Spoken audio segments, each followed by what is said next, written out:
नमस्कार, आप देख रहे हैं बिहार की उड़ान यूट्यूब चैनल, जहां हर खबरें होती हैं सच्ची और सबसे तेज। बिहार से इस वक्त की सबसे बड़ी खबर सामने आ रही है। सरकार ने ऐसा फैसला लिया है जिसका सीधा असर आम लोगों और महिलाओं पर पड़ने वाला है। तो चलिए खबरों को विस्तार से समझते हैं, वीडियो के आखिर तक बने रहिए।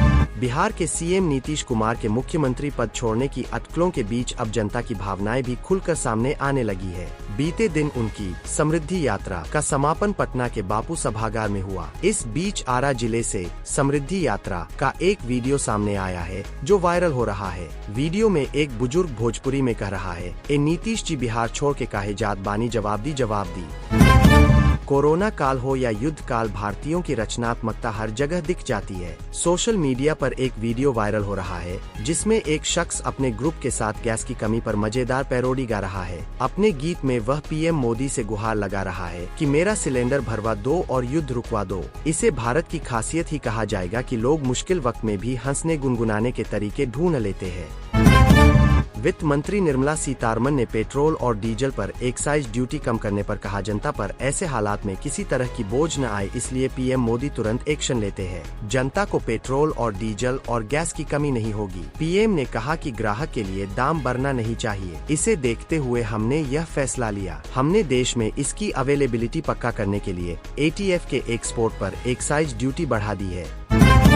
एलपीजी संकट पर केंद्र सरकार ने बड़ा बयान दिया है। पेट्रोलियम मंत्रालय ने कहा, देश में एलपीजी का उत्पादन 40% तक बढ़ गया है। रिफाइनरियां पूरी क्षमता से काम कर रही है। एलपीजी की कोई कमी नहीं है। देश में कच्चे तेल का पर्याप्त भंडार है। एलपीजी की आपूर्ति जारी है। जमाखोरी के खिलाफ सख्त कार्रवाई की जा रही है। काला बाजारी रोकने के लिए छापेमारी की जा रही है। वेस्ट एशिया के हालात पर भी सरकार की नजर है।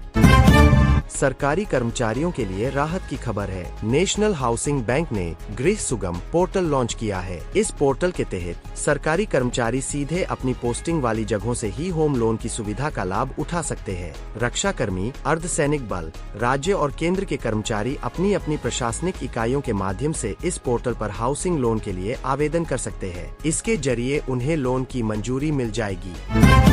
अमेरिकी राष्ट्रपति डोनाल्ड ट्रंप ने ईरान के ऊर्जा ठिकानों पर 10 दिनों के लिए हमले टाल दिए हैं। ट्रंप ने ईरान के ऊर्जा ठिकानों पर हमले की तय समय सीमा को बढ़ाकर 6 अप्रैल 2026 तक कर दिया है। ट्रंप ने कहा, ईरानी सरकार के अनुरोध पर मैंने टाइमलाइन बढ़ाई है। इसका मकसद बातचीत को आगे बढ़ाना है। मीडिया में जो नकारात्मक खबरें आ रही है वे गलत है और असल में बातचीत सही दिशा में बढ़ रही है।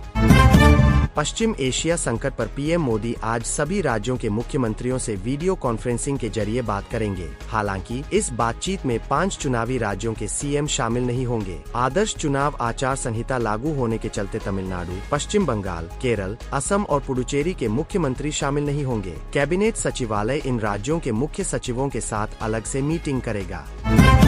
नेपाल में नए पीएम का नाम तय हो चुका है। राष्ट्रीय स्वतंत्र पार्टी के सीनियर नेता बालेन्द्र शाह बालेन देश के नए पीएम बनेंगे। वह आज नेपाल के सबसे युवा प्रधानमंत्री के रूप में शपथ ले सकते हैं। बता दें कि बालेन सिर्फ 35 साल के हैं और बालेन्द्र शाह बालेन के नाम से लोकप्रिय है। बालेन ने देश के पूर्व पीएम रहे केपी शर्मा ओली को करीब 50,000 वोटों से हराया था। मिडिल ईस्ट में जारी जंग के बीच एलपीजी गैस सिलेंडर संकट के बीच बड़ी खुशखबरी आई है।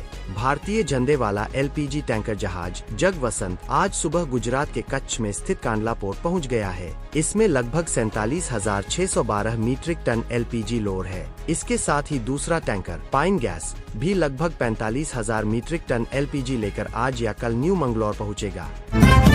पेट्रोल और डीजल पर एक्साइज ड्यूटी में कटौती कर दी गई है। पेट्रोल पर उत्पाद शुल्क 13 रुपए से घटाकर 3 रुपए प्रति लीटर कर दिया गया है, जबकि डीजल पर इसे 10 रुपए से घटाकर 0 कर दिया गया है। देश में सरकार के इस कदम से पेट्रोल डीजल की कीमतें कम होने की उम्मीद है। बीजेपी नेता दिलीप घोष ने पश्चिम बंगाल की सीएम ममता बनर्जी के बयान पर कहा, गैस तेल कहां से आएगा, कितनी कीमत होगी, ये चीजें पीएम मोदी पर छोड़ दीजिए। ममता बनर्जी, आप बंगाल के बारे में सोचें। 15 साल में आपने कबाड़ कर दिया है। न स्कूल, न सड़क, न अस्पताल है, न सुरक्षा है, तो आप इसके बारे में सोचिए। दुनिया में बहुत लड़ाई चल रही, लेकिन देश में शांति है। चुनाव के बाद ममता बनर्जी कहां जाएंगी, उसके बारे में सोचिए।